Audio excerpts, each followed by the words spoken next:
Fundación del Magisterio de la Araucanía presenta Perfiles. Estimados amigos, un gusto de saludarles nuevamente en nuestro programa Perfiles. Como cada semana nos reunimos para conversar y abordar temas relacionados con la educación. Este programa que ya nació hace 4 años en convenio con Universidad Autónoma de Chile Televisión y la Fundación del Magisterio de la Araucanía. Hoy tenemos un invitado de lujo, hay que decirlo, porque muy pocas veces tenemos la posibilidad de conversar con una alta autoridad de nuestro país. Nos referimos al senador de la República, don José García Ruminot.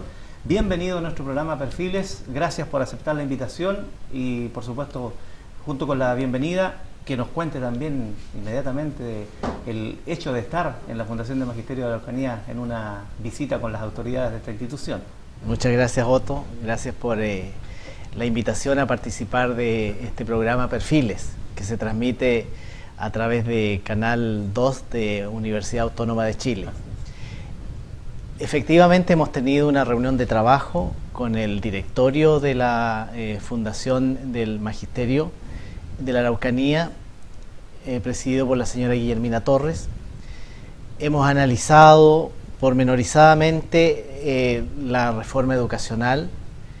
Hay una serie de cambios que tienen que comenzar a producirse a partir de marzo del próximo año y por supuesto las instituciones educacionales tienen que ir adecuando sus estatutos, tienen que ir adecuando sus estructuras administrativas a las exigencias de esta que es la primera ley del paquete de proyectos que van a conformar la reforma educacional. Hemos intercambiado puntos de vista, hemos intercambiado también interpretaciones respecto de esta ley que estrictamente no es ley todavía porque está en su trámite en el Tribunal Constitucional y que debiera probablemente promulgarse, yo calculo, estamos ya a fines de marzo, así que debiera promulgarse dentro de los primeros 15 días de abril.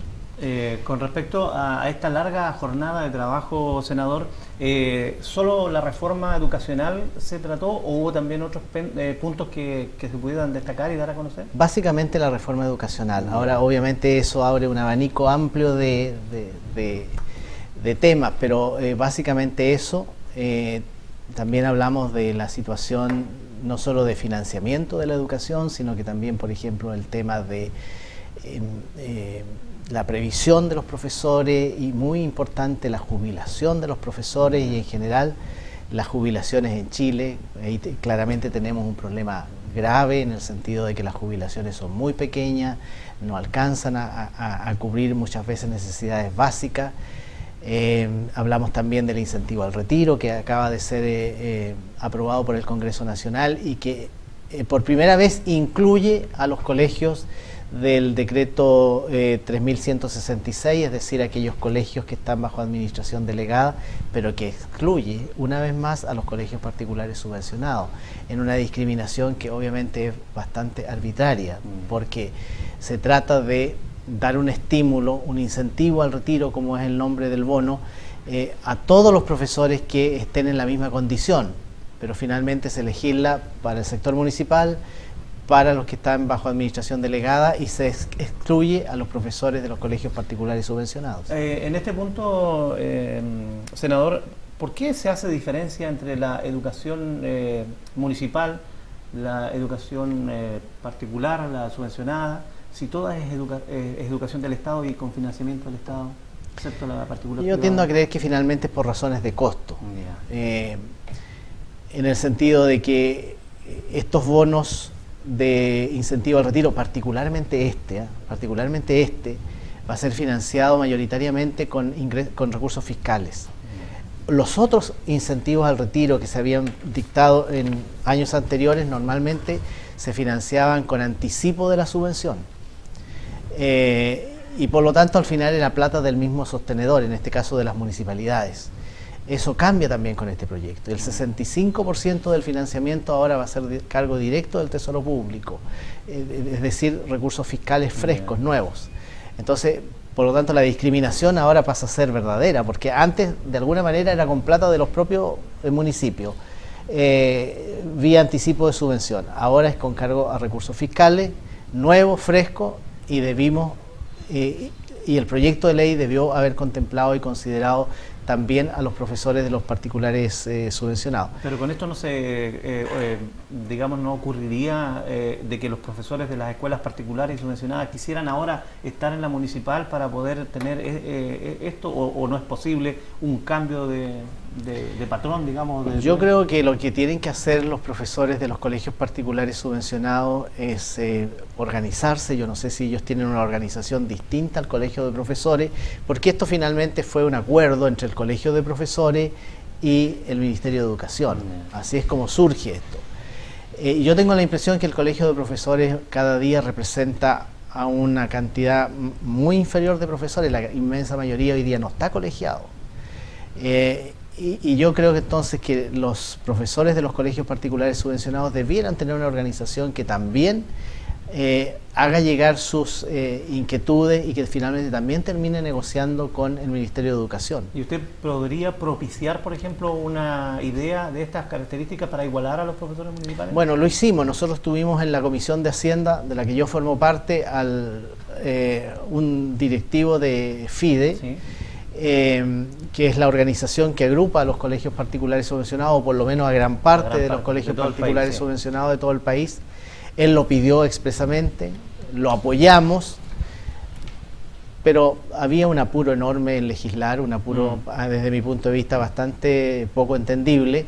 Se quería sacar el proyecto de ley rápido porque estaba este compromiso con el colegio de profesores, entonces simplemente se imponen las mayorías.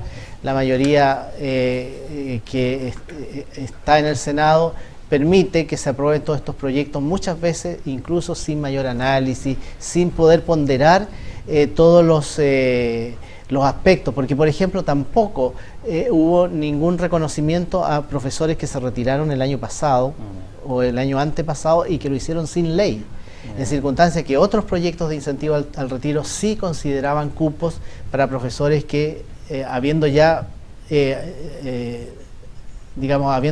jubilado, lo habían hecho sin un incentivo al retiro. Estamos conversando con el senador de la República, don José García Rumiñot, en nuestro programa Perfiles, abordando puntualmente algunos temas, como lo que acaban de escuchar ustedes y ver respecto a esta situación del bono de incentivo al retiro de profesores, pero también queremos ahondar un poquito sobre la reforma educacional.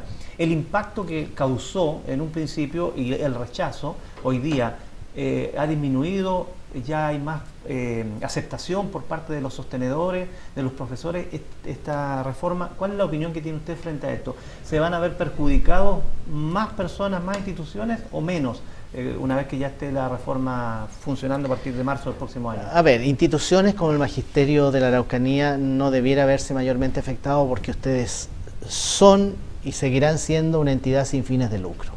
Aquí todos los recursos que provienen vía subvención se invierten en los fines educativos. No es lo que ocurre con particulares subvencionados, personas naturales, que una parte de lo que reciben de educación lo retiran como parte de la remuneración del capital que ellos han puesto, la construcción del edificio, los inmuebles, sus ganancias, que en mi opinión muchas veces también es absolutamente legítima. Yo creo que uno tiene que evitar los abusos, pero cuando hay una ganancia legítima, yo creo que simplemente eso debimos haberlo regulado y no haberlo prohibido como finalmente se hizo. Pero no es el caso del Magisterio de la Araucanía. Ustedes son una institución sin fines de lucro y por lo tanto yo creo que ¿Es muy parecida a la educación municipalizada? Más que parecida, lo más importante es que todos los recursos que se obtienen se destinan a los fines educativos, o sea, están para que la educación sea cada día de mejor calidad. Ese es el caso del lucro, el copago y la selección, que fueron dos temas, pero totalmente en boga. El copago, por supuesto, que les va a afectar, en el sentido de que hay que irlo eliminando paulatinamente. Y el caso de la selección, por supuesto que también va a afectar. Ningún colegio va a poder seleccionar. Ahora, en nuestra región de la Araucanía tampoco son muchos los colegios que seleccionan. Yo creo que aquí mismo en el Magisterio de la Araucanía tampoco deben ser muchos los colegios que seleccionan. Y de repente la selección, ¿por qué se tiene que producir? Porque simplemente un colegio ofrece 200 vacantes y hay 400 estudiantes que quieren ser parte de ese proyecto educativo. Esa es la razón por la que se selecciona, no por un capricho, no por querer tener guietos al interior del sistema educativo. Es por una razón práctica en realidad. Y por eso mismo yo creo que son pocos los colegios que tienen que seleccionar, porque normalmente lo que nos ha estado ocurriendo, producto de que hay una menor tasa de natalidad, hay menos niños, eso es una realidad. Nuestro país va envejeciendo. Efectivamente, y también el hecho de que cada vez queda menos gente en el campo. Entonces hay mucha infraestructura educacional en los sectores rurales que no se está ocupando íntegramente porque los niños se han venido a la ciudad, los padres se han venido a la ciudad, en fin. Pero en definitiva lo que ocurre con la selección es que en lugar de premiar el mérito del estudiante, en el sentido que rinde una prueba, ya vamos a elegir a los que tienen los puntajes más altos de una prueba, o en el sentido de decir, mire, vamos a recibir a todos los que están de nota 6 hacia arriba o de 5.5 hacia arriba, que son las modalidades más comunes de selección de los alumnos, es decir, mérito académico, rendimiento escolar. Simplemente eso se prohíbe y hay que inscribir a los postulantes y luego sortearlos. Entonces puede ocurrir que un niño que no se esfuerza lo suficiente, que no tiene internalizado el hábito del estudio, va a resultar elegido por la tómbola y va a quedar al margen alguien que sí se esforzó, alguien que sí buscó sacarse buenas notas, alguien que sí tiene hábito de estudio. Y a mí me parece que al final lo que le hacemos un flaco favor a la educación. Mira, yo converso harto con los profesores y los profesores lo que más me dicen es que les cuesta mucho motivar a los estudiantes al interior de la sala de clase. ¿Hay mucha distracción, cree usted, para el alumno hoy día con las tecnologías, el celular, que es un elemento que ayuda mucho pero también distrae bastante, por ejemplo? Yo creo que más que distracción, se ha perdido el sentido del estudio. Yo creo que hay muchos niños jóvenes que piensan de que el estudio es como que está de más. Un trámite a cumplir. Y no se interesan, no se motivan. Lo que ocurre es que cuando transcurren los años, yo me doy cuenta de que perdí el tiempo y que no aproveché lo que me estaban entregando. Y ahí son muchos adultos los que dicen, ¿por qué no aproveché lo que me enseñaban los profesores? ¿Por qué no aprendí más matemáticas? ¿Por qué no aprendí más lenguaje? ¿Por qué no me dediqué más a estudiar inglés? Porque al final, en la vida laboral, uno se da cuenta que sabiendo más matemáticas, que sabiendo más lenguaje, que sabiendo más historia, que conociendo más un idioma, la vida se facilita, hay acceso a mayores oportunidades laborales. Senador, quiero preguntarle con respecto a esta organización que apareció con bastante fuerza de los apoderados que se oponían, especialmente quienes estaban en las escuelas particulares, subvencionadas y particulares, frente a la reforma. ¿Usted tuvo la posibilidad de conversar con ellos? ¿Hoy día ha cambiado la situación de su oposición que había, según usted?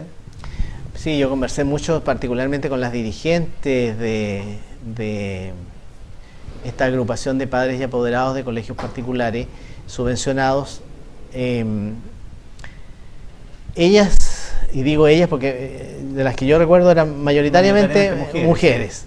Se esforzaron mucho, estuvieron en el Congreso, pero de pe a pa, días enteros, jornadas muy largas, haciendo ver su parecer, haciendo ver su inquietud respecto de la reforma. No es que se opusieran a la reforma, simplemente lo que ellos decían, algo que yo comparto plenamente, la reforma no debió haber partido con este proyecto de ley que ponía fin al copago, fin a la selección, y esto de fin al lucro, cuando yo creo que en muy pocos colegios del país realmente hay lucro. Entre otras razones porque los recursos de la subvención no alcanzan para lucrar, pues digamos las cosas como son. Habría que haber partido por un proyecto de ley que se hiciera cargo de la situación de los profesores. Primero, la selección de los estudiantes que estudian pedagogía, las exigencias dentro de las universidades para terminar esas pedagogías e incorporarse al mundo laboral. Mejoramiento de renta, mejoramiento sustantivo de las rentas de los profesores. Porque en la medida que tenemos profesores más tranquilos desde el punto de vista económico, más motivados, más interesados, mejora la calidad de lo que ocurre al interior de las salas de clase. Y ese debiera ser el gran objetivo de la reforma. ¿Cómo hacemos que los alumnos estudien más? ¿Cómo hacemos que los alumnos aprendan más?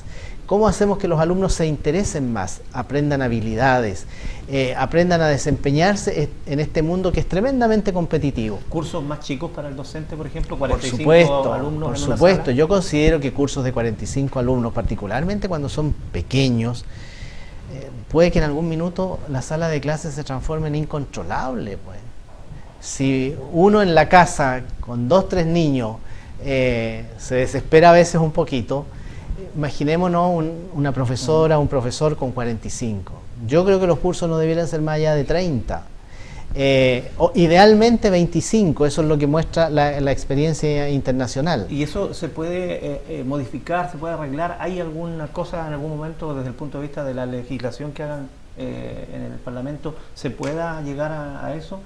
Porque la reforma no contempla, digamos, modificaciones tan específicas. No, la reforma no contempló ese tipo de situaciones. Vamos a ver lo que ocurre ahora cuando llegue el proyecto de carrera docente, porque ahí no solo habría que regular el número de alumnos, sino que algo también muy importante, el número de horas no lectivas, el número de horas que se le pagan al profesor, pero no las tiene que hacer frente al curso, sino que son las horas para preparar el material de la clase, corregir las pruebas, preparar material didáctico, porque al final eso es lo que hace que la clase cambie.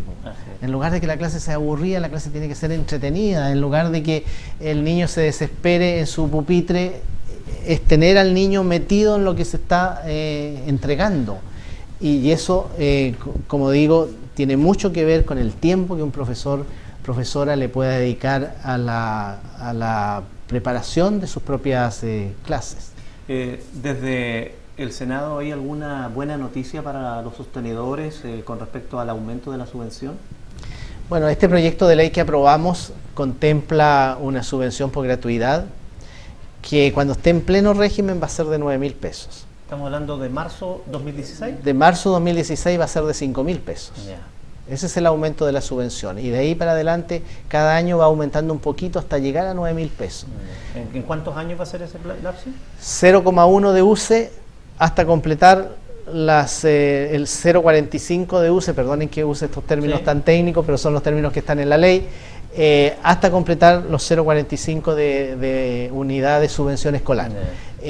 O sea, va a pasar harto tiempo para llegar a los 9.000 pesos.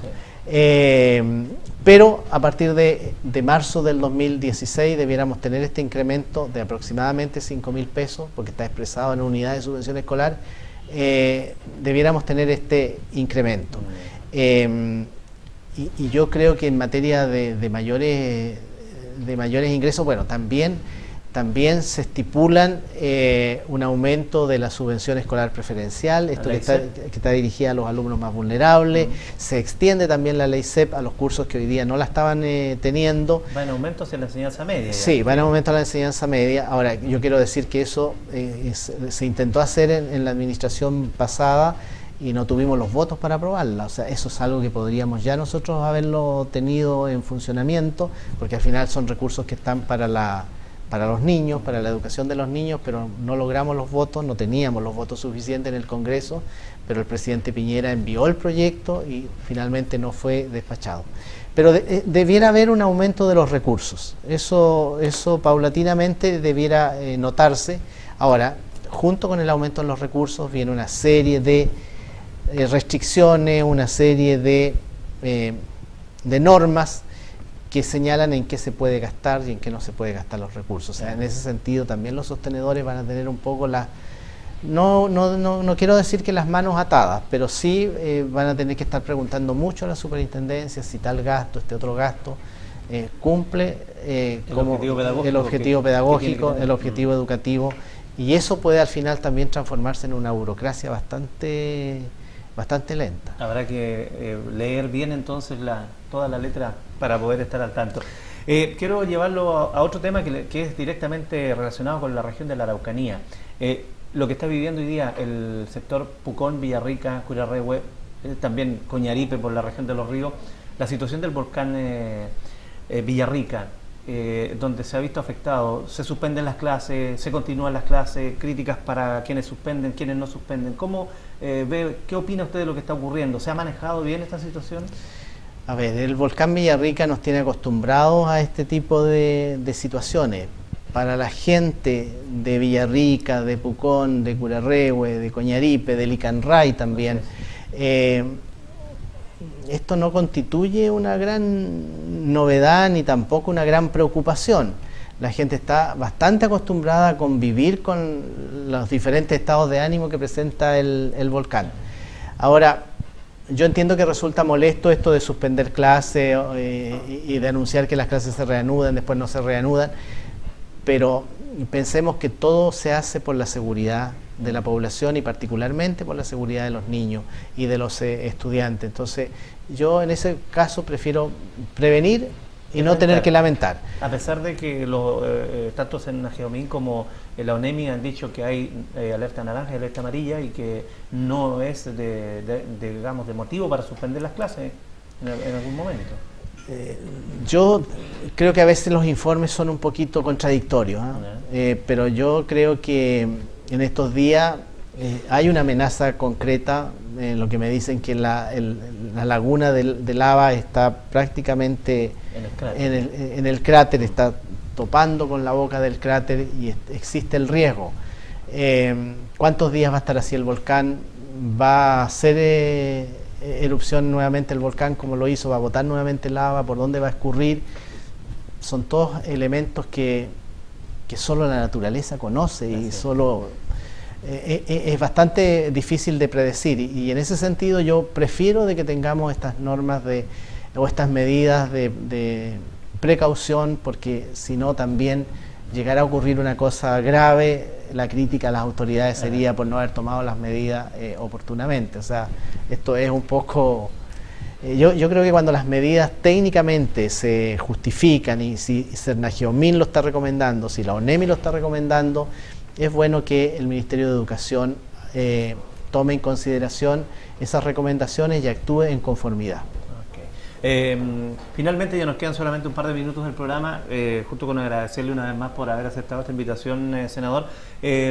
Volviendo al tema inicial de conversación, ¿algún mensaje especial tanto para los profesores, apoderados, alumnos que pertenecen a la Fundación del Magisterio de la Araucanía sobre esta reunión que sostuvo con las autoridades de la institución en esta oportunidad? Previo a eso, si me permites, quería también mandar un saludo cariñoso y decirle que también los tenemos en nuestras ocupaciones y preocupaciones de cada momento. Las personas que viven muy cerca, particularmente en la comuna de Melipeuco, en la comuna de Lonquimay, donde ustedes también tienen colegios, ¿verdad?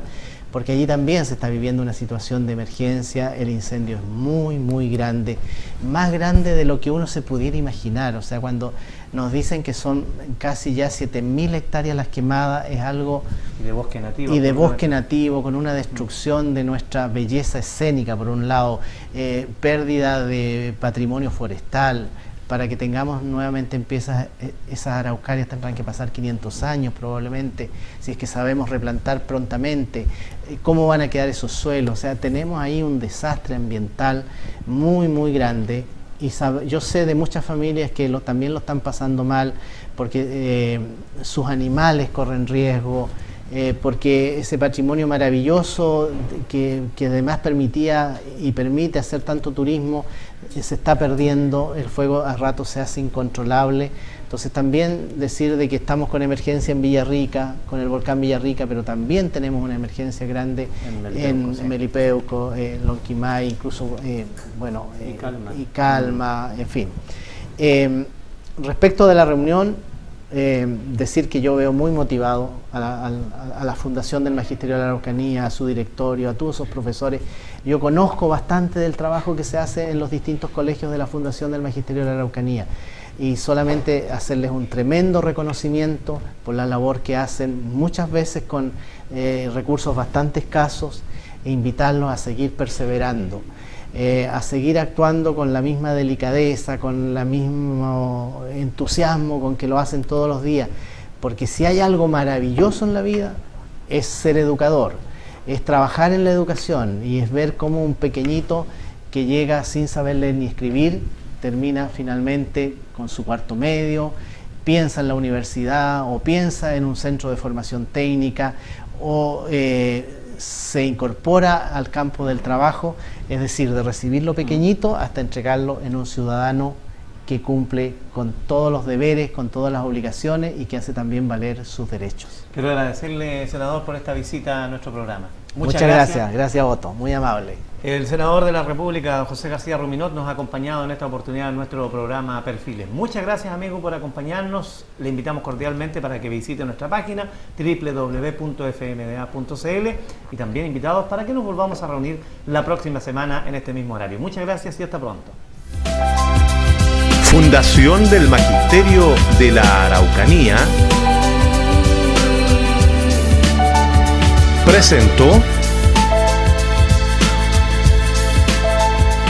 Perfiles.